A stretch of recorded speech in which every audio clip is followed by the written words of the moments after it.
சரவண ஜோதியே நமோ நம. வாழ்க வையகம், வாழ்க வளமுடன். அனைத்து தமிழ் நெஞ்சங்களுக்கும் கனிவான வணக்கங்கள்.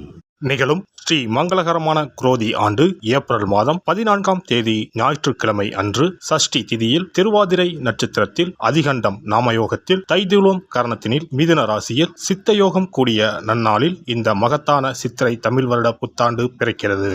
சித்திரை மாத கிரக நிலைகளை பார்க்கும்போது மேச ராசியில் குருவுடன் சூரிய பகவான் உள்ளார். கன்னி ராசியில் கேது பகவானும், மீன ராசியில் புதன், சுக்கிரன், ராகு பகவான் உள்ளனர். கும்ப ராசியில் சனி பகவானும் செவ்வாய் பகவானும் உள்ளனர். இந்த ஆண்டு சித்திரை மாதத்திலேயே குரு பகவான் 12 ஆண்டுகளுக்கு பிறகு ரிஷபராசிக்கு இடப்பெயர்ச்சி ஆகிறார். 30 ஆண்டுகளுக்கு பிறகு சனி பகவான் மீனராசி சென்று ராகுவுடன் இணைய போகிறார். பிறக்க போகும் குரோதி தமிழ் புத்தாண்டில் 2 கிரக உச்சத்தையும் ஒரு நீசபங்க ராஜயோக கிரகத்தையும் தன்னுடைய கோச்சாரமாக கொண்டுள்ளது. சூரியன் குரு இணைவு மிகுந்த நன்மை தரும். ஆனால் ராகு, உச்ச சுக்கிரன், புதன் சேர்க்கை கொஞ்சம் திகிலாக உள்ளது. அதேபோல் சனி செவ்வாய் சேர்க்கையும் நன்மை தருவதாக இல்லை. எனவே இந்த வருடம் நன்மை எவ்வளவு அதிகம் உள்ளதோ அதே அளவு கெடுதலும் உள்ளது. எனவே அவரவர் குடும்ப பெண்களையும், இளைஞர்களையும், குழந்தைகளையும் நீங்கள்தான் பத்திரமாக பார்த்து கொள்ள வேண்டும். இதில் ஒன்றை சொல்லியே ஆக வேண்டும். நினைப்பதை நல்ல செயலாக நினையுங்கள். ஏனெனில் கொஞ்சம் கோக்குமாக்கு யோசனை எட்டி பார்க்கும். வேறென்ன, ஒரு துணையை செட்டப் பண்ணலாமா என்று ரொம்ப நாளாக மனதில் ஓடிக்கொண்டே இருக்கும். இந்த மாதிரி விளங்காத யோசனைகள் எல்லாம் வேண்டாம். செல்வம் செல்வாக்கு பெருக, நல்ல நட்பு கிடைக்க, முயற்சிகளில் முன்னேற்றம், வாழ்வின் அபிவிருத்தி என இவை சார்ந்து சிந்தனை செய்யுங்கள். இந்த வருடம் அத்தனையும் நடக்கும். நல்லன எல்லாம் கைகூடி வரும்.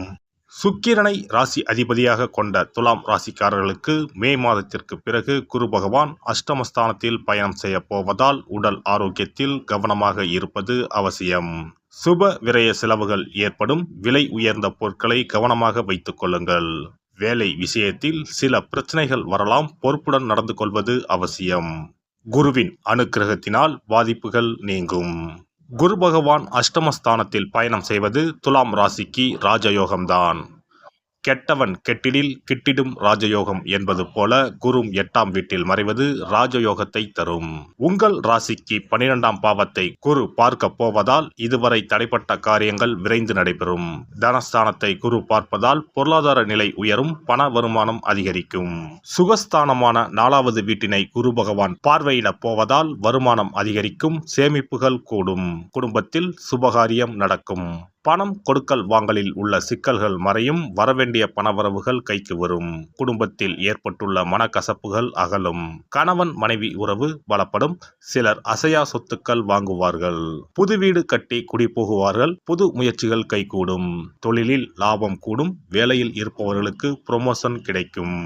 சனி பகவான் புண்ணிய சனியாக பயணம் செய்ய போகிறார். குழந்தை பாக்கியம் இல்லாதவர்கள் நம்பிக்கையுடன் முயற்சிக்க எதிர்பார்த்த வெற்றிகள் கிடைக்கும். வண்டி வாகனங்கள், வீடு, நிலம் வாங்க வாய்ப்புகள் அமையும். தடைபட்டு வந்த சுபகாரியங்கள் இனிதே நடக்கும். பணவரவு அதிகரிக்கும். குடும்பத்தில் உற்சாகம் அதிகரிக்கும். புண்ணிய சனி காலம் என்பதால் பிள்ளைகள் ஆரோக்கியத்தில் அக்கறை காட்டுவது அவசியம்.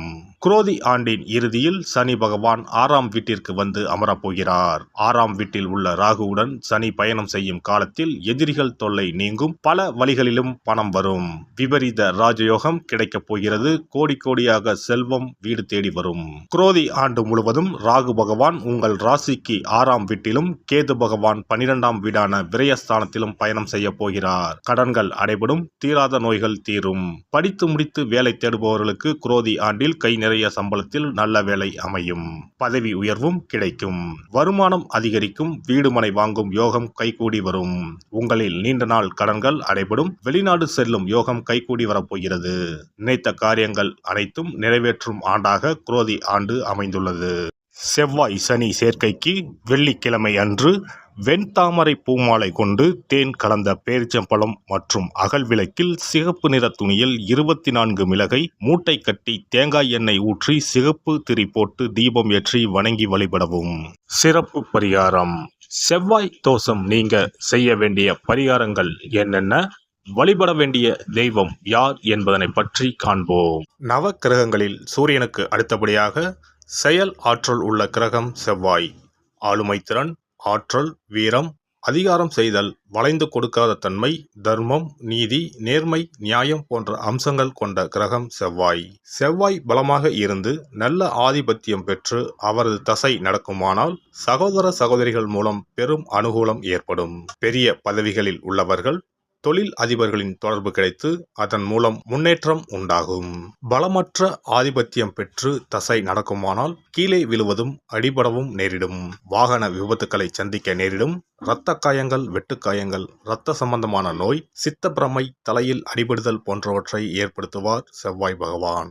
வீண் வழக்குகள், சண்டை சச்சரவுகள், மறைமுக நேர்முக எதிரிகள், பொருள் களவு போகுதல், செய்தொழில் வியாபாரத்தில் திடீரென்று பெருத்த நஷ்டம், அரசாங்க கெடுபிடி, பதவி இறக்கம், மறைந்து வாழும் சூழ்நிலை என்று பலவகை இன்னல்களை உருவாக்குவார். செவ்வாய் முதலான தோஷங்கள் அனைத்தும் நீங்க அவரின் அருளை முழுவதும் பெற செவ்வாய்க்குரிய அதிதேவதையான முருகனை வழிபடுவதும், கோதுமை ரொட்டி, வெள்ளை எள் கலந்த இனிப்பு பலகாரங்கள், துவரை போன்றவற்றை ஏழைகளுக்கு தானம் கொடுப்பதும் நல்லது. செவ்வாய் கிழமைகளில் விரதம் இருந்து செவ்வாய் பகவானுக்கு விளக்கேற்றுவது, சஷ்டி விரதம், கிருத்திகை விரதம் மேற்கொள்வது, தினமும் கந்த சஷ்டி கவசம் படிப்பது நல்லது.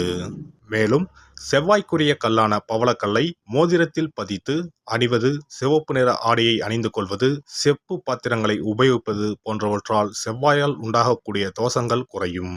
செவ்வாய் பகவானுக்கு செய்யும் பரிகாரங்கள் அனைத்தும் முருகனுக்கு உகந்தது என்பதால் முருகனின் திருவருளும் கிட்டும். திருமண வாழ்க்கையில் செவ்வாய் பகவானுக்கு முக்கிய பங்கு உண்டு. திருமணத்துக்கு வரன் பார்க்கும்போது பிள்ளைக்கோ அல்லது பெண்ணுக்கோ செவ்வாய் தோஷம் இருக்கிறதா என்றுதான் முதலில் கேட்பார்கள். அந்த அளவுக்கு செவ்வாய் தோஷம் மிகவும் முக்கியமானதாக பார்க்கப்படுகிறது. ஒருவரின் ஜனன ஜாதகத்தில் லக்னம், சந்திரன், சுக்கிரன் ஆகியோருக்கும் செவ்வாய் இருக்கும் இடத்திற்கும் உள்ள தொடர்பை கொண்டுதான் செவ்வாய் தோஷம் ஒருவரின் ஜாதகத்தில் எந்த அளவுக்கு வலிமையாக இருக்கிறது என்பதை கணிக்க முடியும். செவ்வாய் தோஷம் இருக்கிறது என்றால் நம்பிக்கையோடு மிக எளிய பரிகாரங்களை செய்வதன் மூலம் தோஷ நிவர்த்தி பெறலாம். செவ்வாய் தோஷம் என்பது திருமண தடையை ஏற்படுத்துவது மட்டுமல்லாமல் மேலும் பல இடையூறுகளையும் ஏற்படுத்தும். எனவே செவ்வாய் பகவானை செவ்வாய் தோறும் செவ்வாய் ஹோரையில் வழிபடுவதும், செவ்வாய்க்குரிய கடவுளான முருகப்பெருமானை 9 நெய் தீபம் ஏற்றி வழிபடுவதும் செவ்வாய் தோஷத்தினால் ஏற்படக்கூடிய அசுப பலன்களின் தாக்கத்தை பெரிதும் குறைக்கும் என்பது ஐதீகம். செவ்வாய் தோஷம் ஒருவருக்கு இருந்து ஒருவருக்கு இல்லை என்றால் திருமணம் செய்யக்கூடாது என்பது சாஸ்திரம். இருவருக்கும் இந்த தோஷம் இருந்தால் திருமணம் செய்து வைக்கலாம் என்று சிலர் சொல்வார்கள். ஆனால் பொதுவாக தோஷம் ஒருவருக்கு இருந்தாலும் சரி அல்லது இருவருக்குமே இருந்தாலும் சரி, தக்க ஜோதிடர்களை ஆலோசித்து முறைப்படி பரிகாரங்கள் செய்வதுதான் சரி. செவ்வாய் தோஷத்தால் திருமண தடை உள்ளவர்கள் வைத்தீஸ்வரன் கோவிலுக்கு வந்து அரச மரத்தடி விநாயகர் ஆதி வைத்தியநாதரை வழிபட்டு ஆலமரத்தை சுற்றி வர வேண்டும். வைத்தியநாத சுவாமி, தையல்நாயகி அம்மன், செவ்வாய்க்கு அதிதேவதையான முருகப்பெருமானை வழிபட வேண்டும். சன்னதியில் உள்ள செவ்வாய் பகவானுக்கு சிகப்பு வஸ்திரம் சாத்தி அபிஷேகம் செய்து பரிகாரம் செய்ய தடைகள் நீங்கும். இந்த வீடியோ பதிவு உங்களுக்கு பிடித்திருந்தால் லைக் பண்ணுங்க, கமெண்ட் பண்ணுங்க, ஷேர் பண்ணுங்க, மறக்காம சப்ஸ்கிரைப் பண்ணுங்க, பக்கத்துல இருக்கிற பெல் பட்டனை கிளிக் பண்ணுங்க. நன்றி, வணக்கம். ஓம் நமச்சிவாய. சிவாய நம.